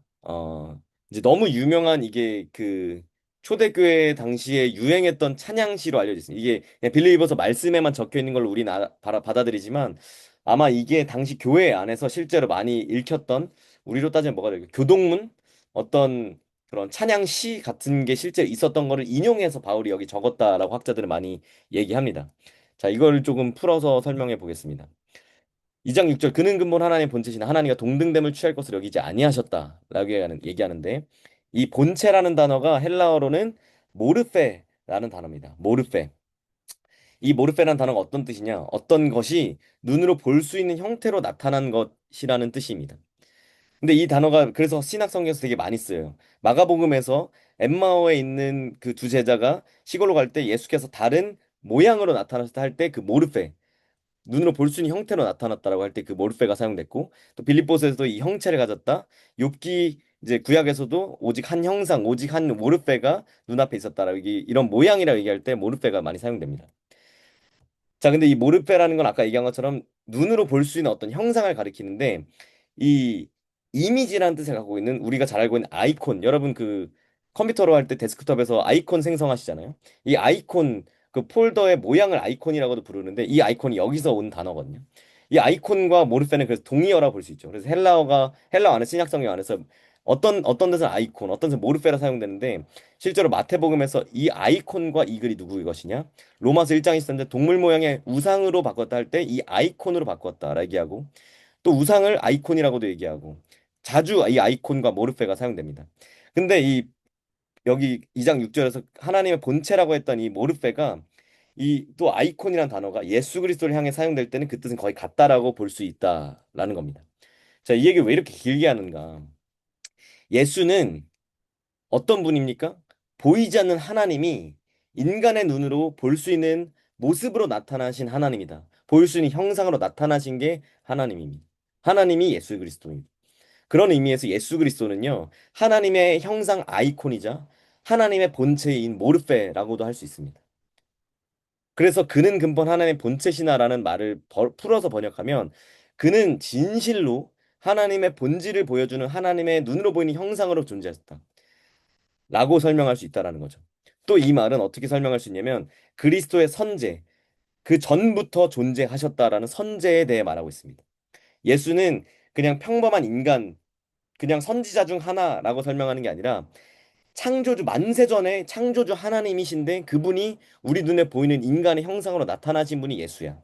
그래서 요한복음 1장 1절에서 얘기하는 것처럼 태초에 말씀, 태초에 이 로고스가 계시냐 이 말씀은 하나님과 함께 계시는 이 말씀은 하나님이시니라. 그래서 이 선제, 예수님이 선제하셨다라는 것들을 여기서 이렇게 설명하고 있는 말씀이 된다라는 거죠. 또 하나님과 동등됨을 취할 것을 여기지 아니하셨다라고 예수님이 이걸 취할 것을 여기지 아니하셨다라고 얘기합니다. 이건 여기서 취하다라는 단어는요. 강도가 물건을 훔치듯 탈취하듯 소매치가 뺏어가듯 잡아챈다라는 뜻입니다. 근데 여기서 보이는 건 왜 굳이 근데 그리스도는 하나님과 동등된 분이지만 이 하나님과 동등된 그 신적 지위라는 거를 훔칠 대상으로 여기지 않았다라고 얘기합니다. 근데 왜 굳이 이 단어를 사용할까요? 왜 이 단어를 사용할까? 바울이 훔치다라는 단어를 사용할까? 하나님과 동등됨을 훔칠 것으로 여기지 않았다. 왜 그렇게 했을까 굳이? 누가 떠오르시나요 혹시? 하나님과 동등됨을 취한 사람이 있었습니다. 인간 중에. 창세기에 나오는. 어, 감사합니다. 뭐 야곱도 그랬죠. 사실 모두가 그렇습니다. 근데 인간의 첫 인류였던 아담입니다. 창세기 3장 5절에서 하나님과 같이 되어서 선악을 알 줄 알 거야라고 하니까 바로 아담이 이 선악을 따먹습니다. 여러분, 선악과 사건을 그냥 맛있어 보이는 그 과일 하나 서리에서 먹었다. 과일 먹었더니 하나님이 너네 다 죄인이야. 이제 너네 쓰레기야. 다 죽어. 여러분 이런 식으로 몰아가 이렇게 죄를 만드시면 우리 안에 약간 이상해요. 이게 뭐 열매 서리한 거 가지고 이렇게 인류를 다 지옥을 보내나 뭐 이렇게 보일 수 있거든요. 근데 아담이 저도 인류의 첫 인류였던 아담이 지은 죄는 뭐였냐면 그는 하나님의 피조물이 하나님께 지음받은 자였는데 인간이었는데 하나님과 동등된 그 지위를 취하려고 했던 훔치려고 했던 사람이 바로 아담이었다라는 겁니다. 도둑질한 사람이 아담이었다는 거죠. 근데 첫째 아담이었던 아담은 이렇게 실패하고 동등됨을 취할 것으로 여겨버렸는데 둘째 아담이었던 완전한 아담이었던 예수는 이것을 취할 것으로 여기지 않고 오히려 낮아지셨다. 예, 7절에 나온 것처럼 오히려 자기를 비워 종의 형체, 종의 모르페를 가지사 사람들과 같이 되어서 끝없이 낮아지셨다라고 얘기하고 있습니다. 여기 나오는 것처럼 예수님은 자기 자신을 비웠다 할 때 여기 케노시스라고 하는데 여러분 어디선가 들어보실 수 있습니다. 헬라어로 케노시스 모든 것을 비워버리다라는 단어인데 예수가 하나님의 아들로서 갖고 있던 모든 권리를 다 포기하고 종, 노예의 형상으로 묶여서 이 땅에 오신 것. 그걸 한마디로 요약한 게 바로 이 말씀이다라는 겁니다. 여기 얘기하는 사람의 모양인 이 형체는 그 똑같은 모르페를 사용하고 있습니다. 어, 자, 그래서 그리스도가 사람의 모양으로 나타나셨다는 건 예수님의 성육신을 나타내고 있죠. 자, 요거는 네, 좀 넘어가겠습니다. 자, 바울이 여기서 이 찬양시 예수님이 끝없이 낮아지시고 그래서 하나님께서 그 예수를 다시 쭉 끝없이 높이셔서 모든 이름에 뛰어난 이름 사실 이건 구약에 나오는 야훼 여호와를 얘기하기도 하거든요. 모든 이름에 뛰어난 이름은 야훼입니다. 근데 이걸 인용하는 이유가 뭘까? 이 찬양시가 갖고 있는 고유한 그 가르침이 있었습니다. 되게 프랙티컬한 가르침 바로 이 윤리적인 가르침도 여기 안에 들어있다는 거죠. 바울은요, 계속 얘기하지만 서로 높아지고 갈등하고 분열하고 있던 이 빌립보 교회 성도들한테 그리스도가 낮아진 것, 그리고 그래서 하나님께서 그를 높이신 거를 말하고 가르치면서 빌립보 성도들한테 자기 자신을 좀 낮추고 너희가 높아지고 그렇게 해서 갈등하고 하는 그게 아니라 자기를 좀 죽이고 다른 사람을 나보다 남을 나보다 낮게 여기면서 좀 그렇게 하나 되고 예수를 닮으라고 궁극적으로 예수를 닮으라고 계속해서 요구하고 가르치기 위해서 이 말씀을 인용하고 있다라는 겁니다. 12절에 그러므로 나의 사랑하는 자들아 너희가 나 있을 때뿐만 아니라 너희 지금 나 없을 때에도 항상 복종하여 두렵고 떨림으로 너희 구원을 이루라라고 얘기합니다. 사실 이 말씀이 되게 어려워요. 너희 구원을 이루라. 바울은 그 방금 봤던 이 그 찬양시 이 문제를 쭉 가져와서 아까 말씀드린 것처럼 성도들의 윤리적 문제랑 연결시킵니다. 그래서 그러므로는 바로 이 연결점을 보여주고 있는 거죠. 이 찬양시가 따르는 게 내가 이 찬양시를 인용해서 가져온 이유가 뭐냐면 이건 우리 삶에 적용되는 거야. 적용시켜야 하는 거야. 라고 지금 말하고 있는 거죠. 성도는 지금 뭐라 얘기하냐? 선한 행동으로 각자 자신의 구원을 이루는 것이다. 라고 설명하기도 하고. 근데 이 어떤 학자들은요, 이거를 바울이 지금 행위 구원을 말하고 있는 거야. 라고 해석한 학자들이 실제 많이 존재합니다. 지금도. 신약학계, 전 세계적인 신약학계에서 이런 학자들이 많이 있습니다. 그래서 바울이 믿음으로 구원받는다고 가르치지만 결국은 행위가 구원을 결정하는 요인이다라고 보는 견해들이 있어요. 그래서 수십 년 전에 1970년대부터 이제 등장한 바울 신학의 세 관점이라고는 이 뉴 퍼스펙티브 온 폴이라는 그 학문 그 과제들이 있습니다. 실제 NPP라고 해서 엄청 큰 이제 전 세계 신약 학계에서는 엄청 큰 이제 그 움직임들이 있는데 이 안에서 이 두렵고 떨림으로라는 말은 구원이 아직 확정되지 않았기 때문에 너희가 최선을 다해서 행동을 착하게 해야 돼라는 말 이게 그런 의미야라고 해석하는 사람도 있습니다. 이게 바로 행위 구원론이죠. 어떻게 보면 천주교에서도 약간 이런 것들을 가져가는데 근데 이 세 관점을 얘기하는 사람들이 뭐 어떻게 얘기하냐면 칭의가 있는데 두 개가 있어.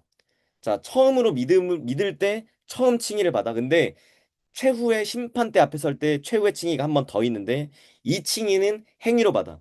그래서 이니셜 첫 번째 justification 이 칭의는 faith로 받는데 final justification은 works 나의 행동으로 받는다라고 주장하는 게 여기 속한다라는 겁니다. 그래서 이들이 얘기하는 게 뭐냐? 믿음은 구원의 필요 조건이지만 충분 조건은 아니야. 충분 조건은 행위다. 라고 얘기합니다. 진짜 구원받고 천국 가려면 믿어야 돼. 근데 행위도 있어야 돼. 라고 얘기하고 있는 겁니다. 근데 물론 이거 뭐 논쟁도 있긴 하지만 저는 이걸 이렇게 해석하는 건 옳지 않다라고 주장하는 바입니다. 왜냐면 이 찬양시를 아까 얘기했던 그 2장에 나오는 너무 유명한 빌립보 찬양시를 쭉 인용한 다음에 바로 다음에 갑자기 바울이 구원론을 얘기하는 것 자체가 약간 넌센스예요. 어울리지가 않아요. 그리고 찬양시 어떤 내용도 이 행위 구원과 관련된 내용은 전혀 없어. 이건 왜냐면 다 예수님이 하신 것, 다 하나님이 하신 것만 얘기하고 있죠. 그래서 이거는 오히려 교회 내부 상황 관련된 명령으로 받아들이고 해석하는 게 오히려 더 옳다라는 겁니다. 그래서 여기서 말하는 건 뭐냐? 아까 제가 설명드렸던 것처럼 빌립보 교회 안에 있는 분열과 다툼의 문제를 겸손함으로 극복해. 예수님처럼. 다가오는 핍박이 있어. 이단의 교회 침투들이 있어. 아까 얘기했던 막 손할례당 막 이런 사람도 있어. 근데 이것들을 이기고 승리해라. 두렵고 떨림으로 너희 구원을 이기고 승리해라라고 표현하는 말로 해석하는 게 더 옳다라고 저는 본다라는 겁니다. 그래서 여기서 바울은 계속해서 교회 일치 하나됨을 설명했는데 갑자기 난데없이 개인 구원을 설명하는 게 맥락상 어울린다고 보기는 어렵다. 그래서 저는 이게 행위 구원을 말하는 걸로 보기는 전 어렵다라고 주장하는 바입니다. 뭐 여러분들이 뭐 동의하지 않으실 수 있지만 네. 그런데 그런 분들은 저를 따로 찾아오시면 제가 상담을 좀 진행하겠습니다. 자, 아무튼 자, 10장 13절부터 이런 말씀들이 있는데 근데 여기 너희 안에서 행하시는 이는 하나님이시니 자기 기쁘신 뜻을 위하여 너희에게 소원을 두고 행하게 하신다라는 말씀이 있습니다. 너무 우리가 잘 아는 말씀이기도 하고 우리에게 많이 위로가 되는 말씀입니다. 하나님은요, 이런 엄청난 것들을 해라. 막 이렇게 해라, 저렇게 해라. 막 이런 것들을 해. 어려운 것들을 해. 막 얘기하시는데 근데 너희 알아서 해. 던져놓고 알아서 해라고 하는 분이 아니라는 거죠. 예수님 말씀하신 것처럼 내가 너희를 떠나갈 텐데 내가 너희를 고아와 같이 버려두지 아니하고 너에게 약속한 보혜사 곧 성령을 보내리라 약속하십니다. 그가 오시면 내가 너에게 가르친 모든 것들을 기억나게 하시고 생각나게 하시고 지키게 할 거야라고 설명하시는 그 성령님. 하나님이 우리 안에서 활동하시고 이렇게 그리스도처럼 낮아지고 하나님을 기쁘게 해드린 걸 염원하게 하시고 또 실천하게 하시는 분이 우리 성령 하나님이다라고 얘기하고 있다라는 겁니다. 여기 원망과 시비라는 단어가 나오는데 이게 그 뭐 여러 민수기에 나왔던 이스라엘이 광야에서 하나님께 불평했던 것 거기서 사용된 똑같은 단어를 가져오고 또 시비도 마찬가지입니다. 그래서 이게 일부러 출애굽했던 이스라엘 민족들이 막 원망하고 불평불만하고 막 모세 아론 막 야 막 우리 죽이려고 왔냐 막 이렇게 하는 걸 일부러 겹쳐 보이게 하려고 이 단어를 쓰고 있는데 이유는 실제로 당시 빌립보 성도들의 모습이 일부 그 이스라엘 백성들의 모습과 좀 유사했기 때문이다라고 우리는 볼 수 있습니다. 자, 계속 가겠습니다. 너희 믿음의 재물과 섬김 위에 내가 나를 전제로 드릴지라도 나는 기뻐하고 너희 무리와 함께 기뻐하리니 이와 같이 너희도 기뻐하고 나와 함께 기뻐하라 말씀합니다. 여기 나오는 전제가요. 영어로는 drink offering이라고 합니다. 그 이제 제물 바치기에 포도주 위에 막 붓는 것들을 말하는데 그 바울이 여기서 뭘 얘기하냐면 이건 바울의 죽음을 실제로 의미하는 거라고 볼 수 있습니다. 내가 전제로 드려지는 것처럼 죽을 수 있다라고 얘기합니다. 근데 바울은 빌립보 성도들에게 그들의 관점을 고쳐줘요. 새로운 안경을 쓰게 합니다. 내가 순교할 수도 있을 것 같아. 성도님들 미안한데 얘들아 나 죽을 수도 있을 것 같아. 보니까. 그치만 내가 하나님께 바쳐진 제물로 전제로 죽는 거기 때문에 나는 기쁨으로 그 죽음을 받아들일 거야. 그러니까 너희들도 슬퍼하지 말고 기뻐해라. 너희도 기뻐해라. 바울은 끊임없이 감옥 안에서 쓰는 옥중서신인 이 빌립보서를 작성하면서 계속 기뻐하라고 얘기합니다. 빌립보 3장 1절에 기뻐하라. 4장 4절에서 기뻐하라. 기뻐하라. 기쁨의 편지처럼 보이지만 죽음을 염두에 두고 감옥 안에 쓰는 편지가 빌립보서라는 사실을 우리에게 시사해 주는 바가 많이 있다라는 겁니다.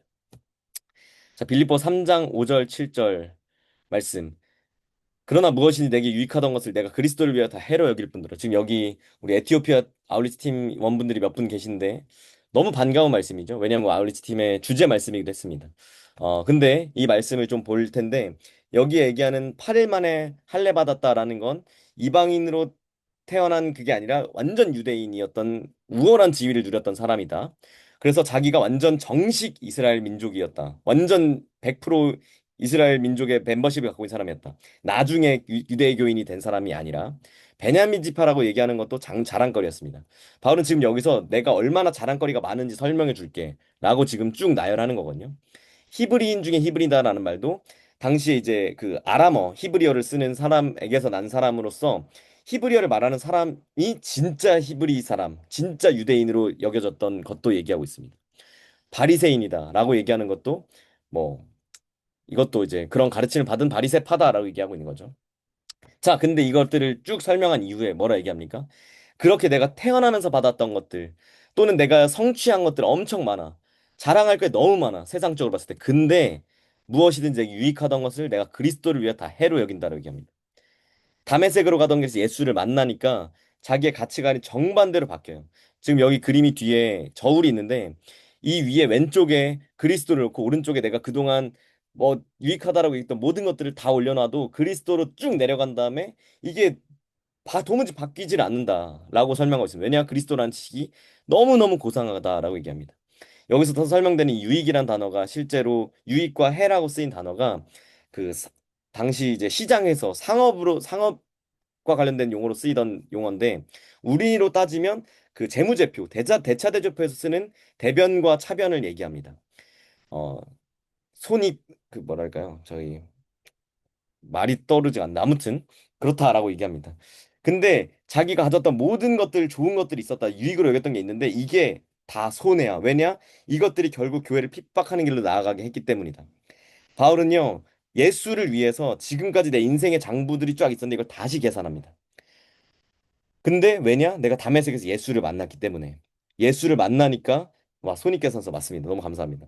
이 손익계산서 안에서 대차대조표 손익계산서를 다시 정리하는데 내가 예수를 알고 나니까 내 인생 가운데 여기 대차대조표 손익계산서 나오죠. 이것들이 이게 맞춰지지가 않네요. 영원을 맞춰야 되는데 등가 교환이 되지가 않는다라고 얘기하는 겁니다. 바울이 여기서 모든 것을 해로 여기는 이유가 뭐냐? 장부 정리를 다시 한 결과라는 거예요. 내가 태어나면서 얻었던 귀속 지위, 그리고 내가 성취한 성취 지위들이 있는데 모든 게 대변에서 차변으로 다 이동된다. 내 이득이로 여겨졌던 것 다 손해로 계산된다. 왜냐? 내 주 예수 그리스도라는 지식이 가장 고상하기 때문이다. 어떤 지식보다 내가 그동안 알았던 어떤 교육보다 십자가에서 처형당해 죽은 예수가 그리스도다, 나의 구원자시다라는 것을 아는 게 가장 가장 고상한 지식이다라는 겁니다. 여러분 착각하시면 안 되는 게 바울이 왜 그렇게 예수 믿는 사람들을 잡아 죽이려고 하고 돌아다녔을까요? 당시 사람들은요, 유대교 사람들은 예수님이 절대 하나님께 보내심을 받은 선지자거나 하나님의 아들일 수는 없다라고 생각했어요. 예수님이 살아 계셨을 때는 모르겠어요. 바울이 니고데모처럼 밤에 몰래 찾아가서 예수님의 가르침을 받았을 수도 있고 모르겠습니다. 근데 예수님이 죽은 이후엔 절대 그럴 수 없어. 왜냐? 성경에서 신명기 21장에 나오는 말씀을 이제 갈라디아서 인용하는데 나무에 달린 자마다 하나님께 저주를 받은 자다라는 말이 명확히 토라에 나옵니다. 모세오경에 나와요. 그들이 생명처럼 여기는 율법에 명확히 명시돼 있어요. 나무 아래 달려 죽으면 저주받은 자야. 여러분 하나님이 보내신 자가 어떻게 저주받은 자겠어요? 그러니까 예수님이 십자가에 못 박혀 죽은 직후로 당시에 유대교 열심히 있던 모든 사람들은 예수는 가짜였구나. 하나님이 그걸 증명해 주셨다. 십자가에서 나무에 달려 죽이심으로 가짜다라고 얘기합니다. 그래서 바리새파 사람들은 하나님이 우리 이스라엘이 망한 이유는 율법을 제대로 지키지 않았기 때문에 열심히 지켜야 되는데 그걸 방해하는 놈들이 저 예수쟁이들이야. 그러니까 저 사람들을 죽여서 진짜 올바른 가르침, 율법을 지키는 쪽으로 데리고 오고 잘못된 선지자 예수를 따라가는 걸 막아야 돼. 그 열심이 있었던. 그 바울은 그 진짜 신앙을 가지고 갔던 거야, 자기의 신앙. 근데 이게 잘못됐다라는 것을 담에색에서 알게 됐다라는 거죠. 예수는 구원자구나. 라는 그 새로운 지식을 얻게 되었다라고 설명하고 있습니다. 그래서 바울이 그리스도를 나의 것으로 삼기 위해서 자기의 가족들, 가문의 영예, 뭐 바리새인들 사이에서 봤던 존경과 유산, 뭐 엄청난 것들이 있었지만 그런 것들을 다 배설물, 똥으로 여겼다라고 얘기합니다. 왜냐? 너무나 뛰어난 것, 그리스도라는 지식, 너무 소중한 이게 이 대변에 들어오니까 너무 가치가 있는 거라서 다른 어떤 손실들을 다 만회하고도 남을 정도더라.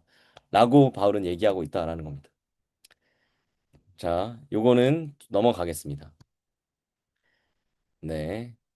이것도 넘어가겠습니다. 지금 시간이 없기 때문에 네, 한 5분 안에 마무리하겠습니다. 주 안에서 항상 기뻐하라. 내가 다시 말하노니 기뻐하라. 우리 너무 잘 알죠. Rejoice in the Lord always. 네, 이 always라는 단어는 사실 좀 더 정확히 지극하면 어떤 경우에든 under any circumstances로 번역하는 게 맞습니다.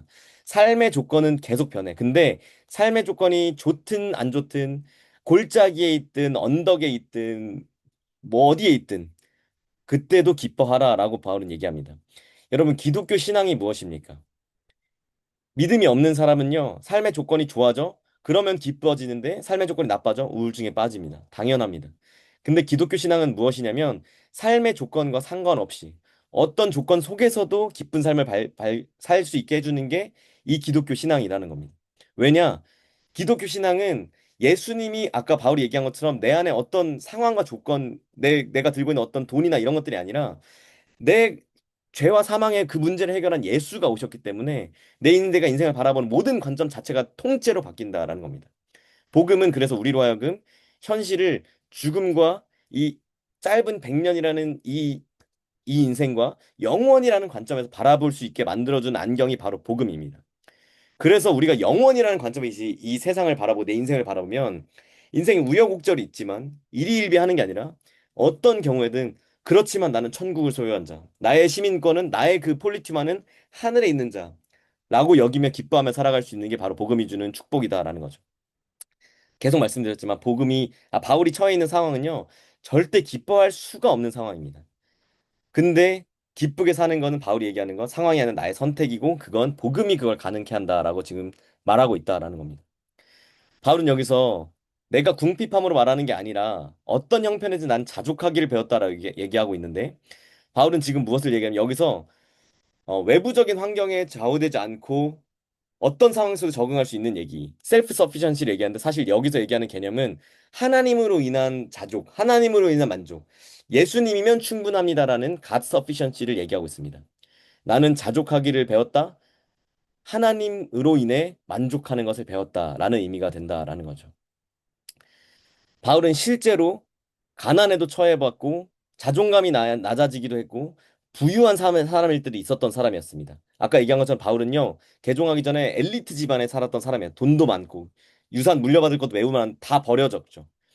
근데 이런 것들을 많이 경험했어요. 또 고린도 전후서에 많이 나오지만 얼마나 그 사람이 많은 고통과 고문과 고난들을 당했는지 쭉쭉 나옵니다. 매 맞고 별의별 위험들을 다 당했다라고 얘기합니다. 그리고 나오는 13절 말씀. 우리 13절 말씀은 같이 한번 읽어볼까요? 소리 내지 않으셔도 좋지만, 네. 마이크 끈 상태로 읽어보겠습니다. 시작. 내게 능력 주시는 자 안에서 내가 모든 것을 할 수 있느니라. 아멘. 여러분, 이 말씀, 이제 마지막 슬라이드입니다. 이 말씀이 앞뒤 문맥을 다 생략하고 이 단어, 이 문장만 가지고 우리가 많이 인용하죠. 어떤 사업장을 새로 시작할 때, 개업할 때 개업 예배에서 가장 많이 쓰이는 단어. 그리고 어떤 수능 시험할 때 붙여놓고 공부할 때 내게 능력 주신 사람 내가 할 수 있다. 서울대 의대 합격. 아멘. 막 이렇게 가죠. 근데 여기서 이렇게 해석하면 안 된다라는 거예요. 지금 여기 이 문맥에서 우리가 봤지만 이 말은요. 어떤 상황 속에서도 내가 기뻐할 수 없는 것처럼 보이는 상황 속에서도 내가 만족하며 살 수 있고 기뻐할 수 있고 그리고 내게 맡겨진 사도적 사명 뭐냐? 내 본업 복음을 전하는 것, 선교사로 사는 것을 다 할 수 있다라는 말로 이해해야 된다라는 겁니다. 근데 이걸 내가 어떻게 할 수 있는가? 내가 원래 그런 사람이야가 아니라 내게 능력 주시는 분 예수님 안에서 내가 그것을 할 수 있다라고 얘기합니다. 그래서 이 말씀을 제대로 이해하려면 이 앞에 12절과의 연관성을 가지고 읽어야 됩니다. 내가 비천에도 처하고 이런 것들 다 겪었어. 하지만 내게 능력 주신 자는 나는 그 모든 것 안에서도 하나님으로 만족하고 예수님을 충분한 그 자족을 누리는 것, 그 모든 것을 할 수 있다라고 얘기합니다. 주님과 함께라면 어떤 상황 속에서도 만족하며 살아갈 수 있다라는 겁니다. 빌립보서 내내 말한 고난과 핍박, 어려움들이 있는데 이것들을 견디는 것. 가치관이 변화되어서 예수님 복음 안에 있는 그 천국의 보화를 발견하는 것. 그리스도 예수를 아는 지식을 발견하는 것. 또 그 하나 되지 못하는 그 교회의 문제 안에서 나와 다른 사람을 사랑하고 하나 되게 하는 것, 예수님 안에서, 하나님 안에서 가능하다라고 바울은 설명하고 있습니다. 그게 nothing is impossible이지 우리가 그냥 무슨 주문 외우듯이 쓰는 말이 이 문장이 되어서는 안 된다라는 겁니다. 자, 여기까지 빌립보 4장을 1시간 20분에 걸쳐서 마무리했습니다. 네, 여기까지 달려오신 여러분 너무너무 고생 많으셨습니다. 네, 잘 알고 있습니다. 이걸 설명하는 저보다 사실 강의를 듣는 게 더 힘들다는 거 저 너무 잘 알고 있습니다. 지루하고 졸리고, 네, 그리고 또 여기에 카메라 켜주신 분들 저를 응원하고 위로해 주시기 위해서 또 카메라도 켜주셨는데 너무 감사하고, 네. 그래서 너무 감사합니다. 너무너무 고생 많으셨고, 뭐, 많은 이야기들 했습니다. 근데 제가 처음에도 말씀드렸 이걸 하는 이유 다른 것이 아니라, 말씀을 읽을 때 이 말씀이 원래 어떤 의미를 가졌는지를 먼저 제대로 이해하고, 풀리 이해하고, 그걸 통해서 이제 오늘부터 우리 이제 빌립보서 읽어 나가잖아요. 이걸 이해한 상태로 빌립보서를 다시 읽으면 더 새롭게 다가올 겁니다. 오해하지 않고 곡해하지 않고 말씀의 의미를 곡해하지 않고 내 멋대로 해석하지 않고 시사 선택하지 않고 하나님이 원하셨던 그 의미 그대로 받아들이고 이해하고 그래서 하나님이 우리에게 주시는 말씀을 제대로 받아들이 이해하는 여러분 되시기를 주님의 이름으로 축복합니다. 제가 마무리 기도하고 마무리하겠습니다. 짧게 기도하겠습니다. 사랑하는 하나님 감사합니다. 여기는 M&M과 SNS의 모든 청년들을 축복합니다. 긴 시간 빌립보서의 말씀들을 나누었는데 하나님 부족한 사람을 통해 나누었는데 부족한 것들 하나님 기억나지 않게 하시고 다만 하나님께서 이들에게 기억나길 원하시는 것들이 있다면 기억에 남게 하시고 무엇보다 이들 안에서 열매 맺고 말씀을 읽어 나갈 때 이것들이 더 재미로 느껴지고 생명력 있게 더 풍성히 열매 맺는 걸음이 되게 하여 주옵소서. 하나님 감사합니다. 우리가 하나님의 말씀을 더 사모하고 더 사랑하고 교회 안에서 빌립보 교회들에게 얘기한 것처럼 나보다 남을 낮게 여기고 사랑하고 하나 되는 공동체 되게 하여 주옵소서. 감사합니다. 그렇게 하실 우리 주님 감사함의 이 모든 말씀 우리 주님 예수님 이름으로 기도합니다. 아멘. 너무 감사합니다. 긴 시간 동안 고생 너무 많으셨습니다. 네, 못 나가셔도 되겠습니다. 평안한 밤 되세요, 여러분. 고맙습니다.